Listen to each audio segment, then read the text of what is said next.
Hi friends, morning. Well, today we have a new summon portal that has opened up called Covenant Summon, which features a few set of heroes. It has its own dynamics. So we'll just jump in and see what it is about.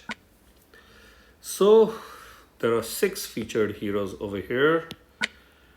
And this is the appearance rate. Rare 71, epic 26, and legendary 9.9. And legendary featured have a higher percentage, which is 1.6, whatever that means, we all know.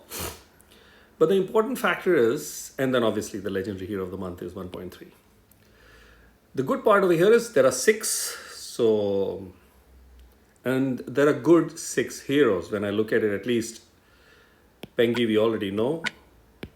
I'm still sure many aspire.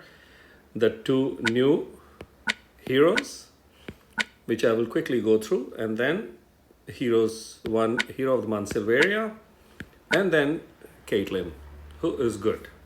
Because anybody who dispels first and wax is always useful. Whatever people might say about the slayers, the people who don't have desperately want, but people who have might have many other options. And I'm one of that crazy guy because I've kept Caitlyn on the unascended mode at 370 for a while now.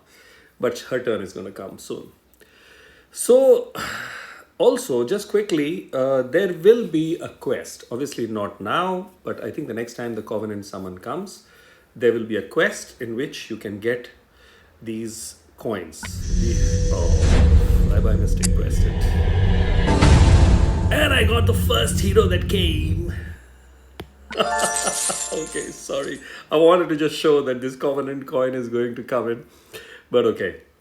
So, there is, and that quest roughly will have about 200 Covenant coins available, 10 stages. That's what we tested in beta.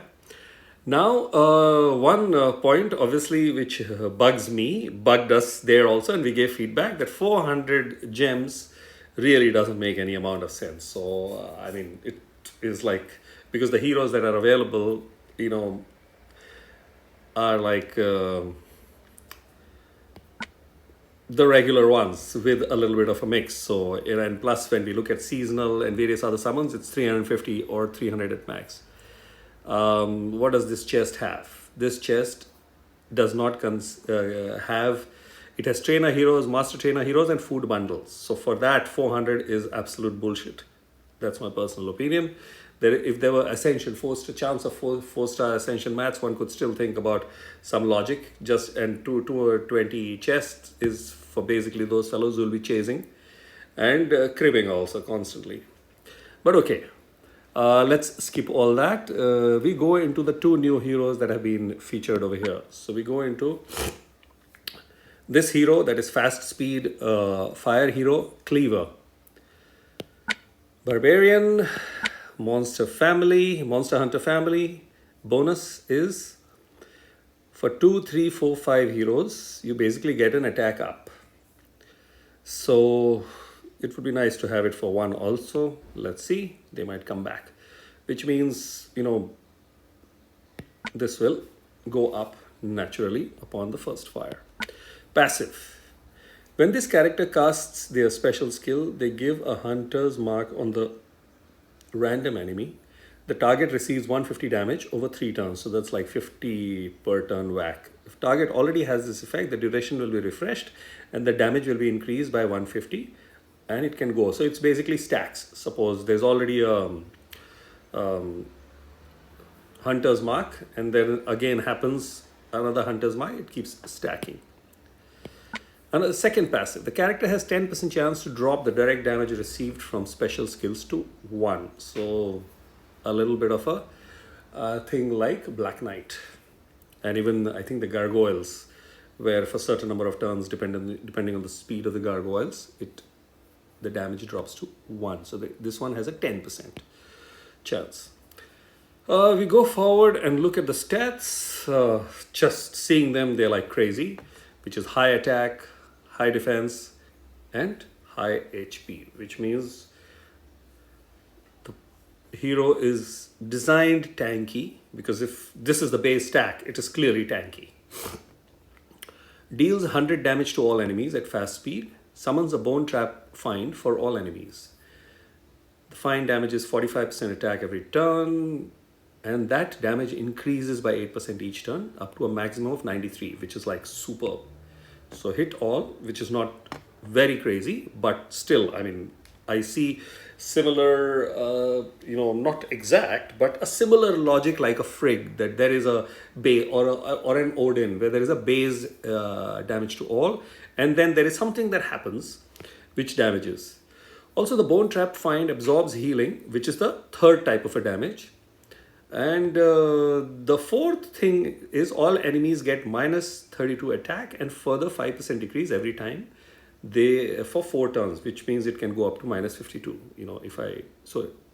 Minus 5 into 4 is minus 20, so minus 52. So this hero does quite a bit, and I don't remember if this deals 100% damage to all enemies was there when I tested him in beta. So that's an addition. That's what I feel, but then one can always check on the forum, because there is a description from that time.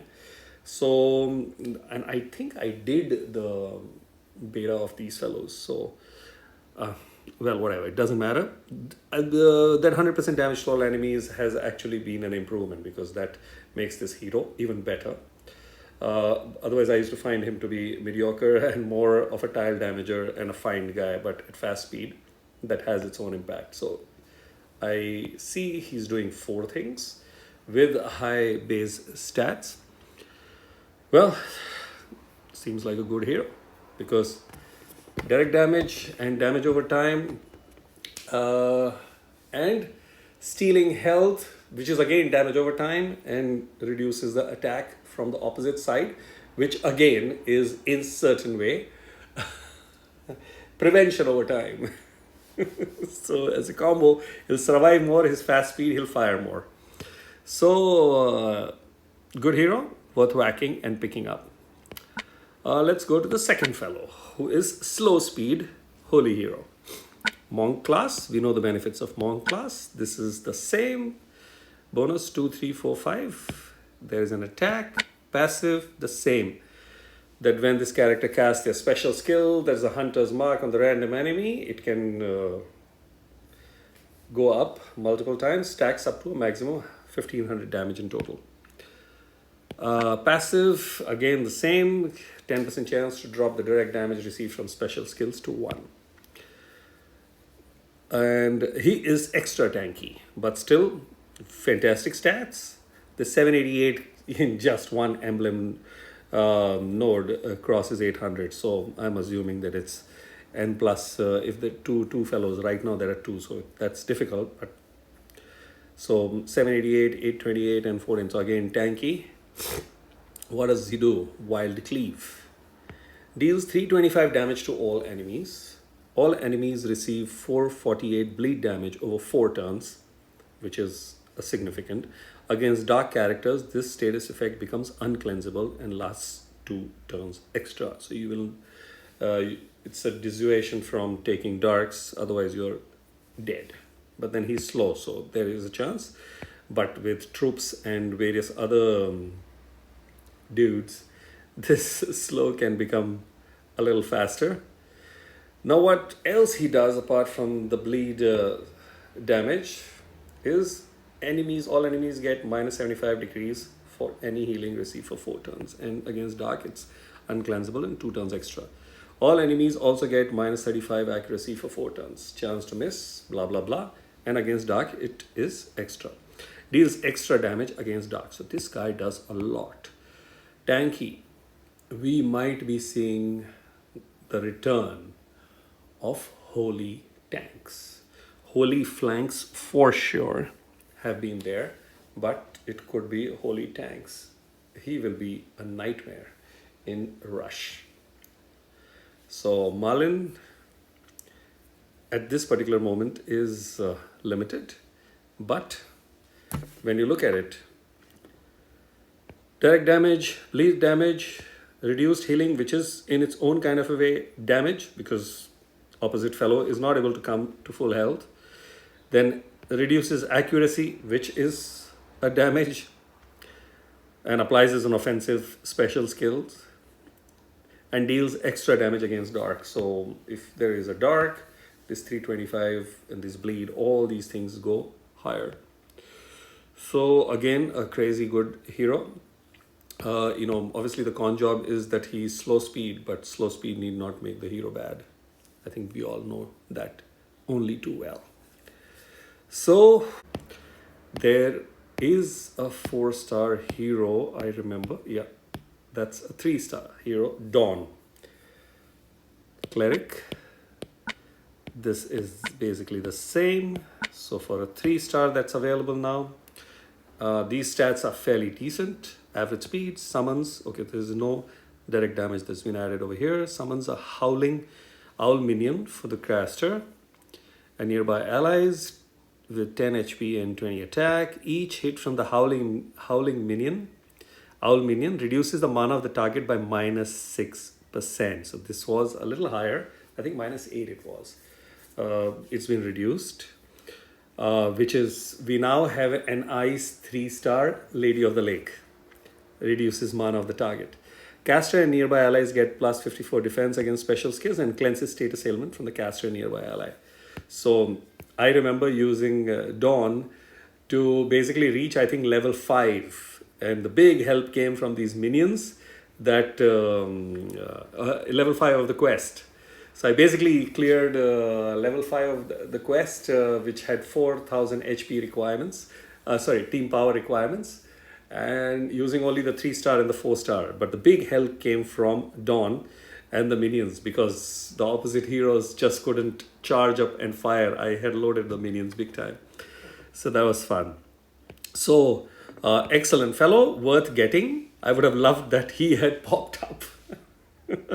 But okay, whatever. And plus the Cleric also helps with its own benefit to this hero. So that's Dawn, 3-star. And let's go to Mahigan. So Mahigan is a fire 4-star monk class. This is the same. I found these stats to be really good because, one can build forward and, literally take Mahigan higher, with some emblems. Claws of the Hunter is the special. Deals 280 damage to the target and minor damage to the nearby. So nearby will be 140. Summons a bone trap find for the target. So there's a lot of finds coming through these guys. And the find damages enemy with 45 and then 8% each turn, going up to a maximum 95. So badass find. And then the find absorbs healing to the tune of 35% of the owner's max health. So a hit 3 with a find, of course, at average speed. So again, a good 4-star, for all kinds of play. I mean, of course, has also, it depends on player's play style, but this passive makes it special, and this adds to it. But currently it's 1. There are going to be more. I think, if I remember, there were 3 4-stars and 2 3-stars. So more should come during the next Covenant summon. I think this is it.